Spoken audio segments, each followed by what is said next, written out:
everybody, I'm Jerry Paul and I'm an indie author, and welcome back to my channel. I apologise if the angle of this video is off. The kittens are here, and I don't think any running about and frolicking you can hear in the background. That's the kittens. This is my first time attempting to record a video while having kittens, so this is going to be fun. I am sure I'm going to get climbed at some point, but you know, it's kittens. Anyway, I did a video back at the beginning of the year about editing, and in it I talked about the proofreading step, and I will link that video up in the cards.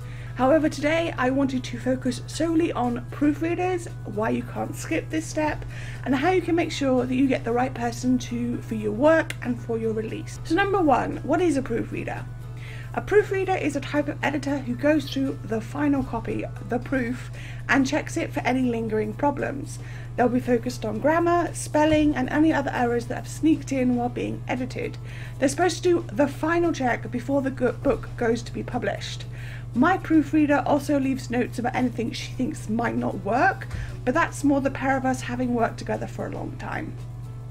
But overall, they are not making huge changes, they are just reading through and marking any errors.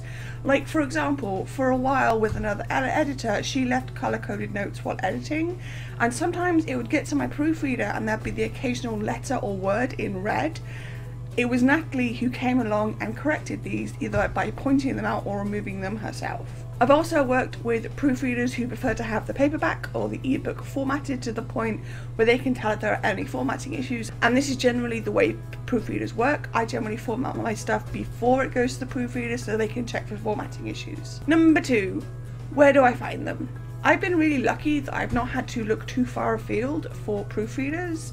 I've been able to look around and talk to friends who are trained and working in the field and are happy to work with me. I will say that it's pretty easy to look for proofreaders on Twitter, online, and other social media. It can be as simple as asking around in the right hashtags like #writingcommunity and others like that. I will give a caveat that not everybody you find is going to be a good proofreader, and there should be some training there. It shouldn't just be a case of giving it to an author friend, because unless they know the format and such, they won't be able to give a good idea of what's missing, what's wrong, and anything else like that. I will say that it's something that a lot of freelance editors will have a package for. Usually line edits and proof edits are bunched together, so it's a good place to look.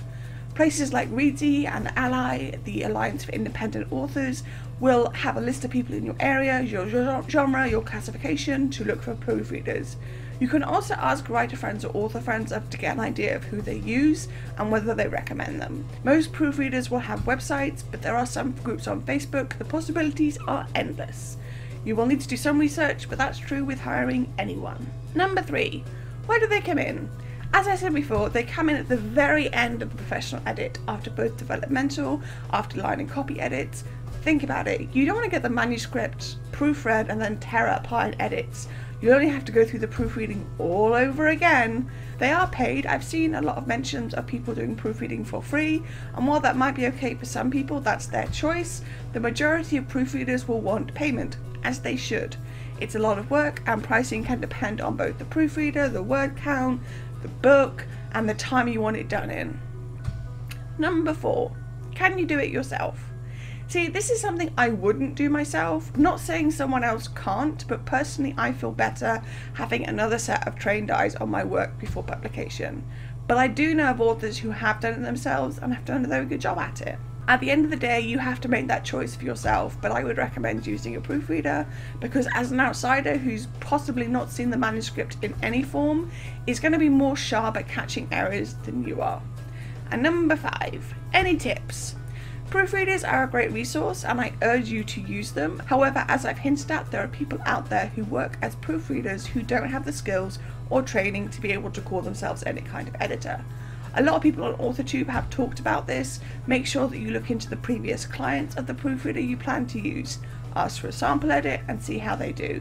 Make sure there's someone you can work with. As with any editor, you need to be able to communicate and work with them, otherwise you're in for a headache and a rocky ride. Ask your author friends, ask your editing friends, find someone you jive with and see how it goes. So those are my 5 basically topics when it comes to proofreaders. Like I said, I've worked with Natalie for a really long time and we've been really good at mixing together well. She will sometimes point out things that don't work and I'll have to work a way to make them work. It's a great relationship that we have and I really enjoy working with her. And yeah, basically that's it. So that's all I've got time for today. I can't believe I made that without getting interruptions. They are busy getting into stuff, so you know, my webcam has now been velcroed into place because I get the feeling that it won't stay there for long because kittens, you know, they're kittens. So that's all I've got time for today. If you want to support my channel, you can comment, like or subscribe. I post new videos on Thursdays. You can find me all over social media and my books are available everywhere. And don't forget to pick up Cramming Chronicles The First Twinge, all the links for which are listed below. Thanks for watching and remember to keep writing. Bye.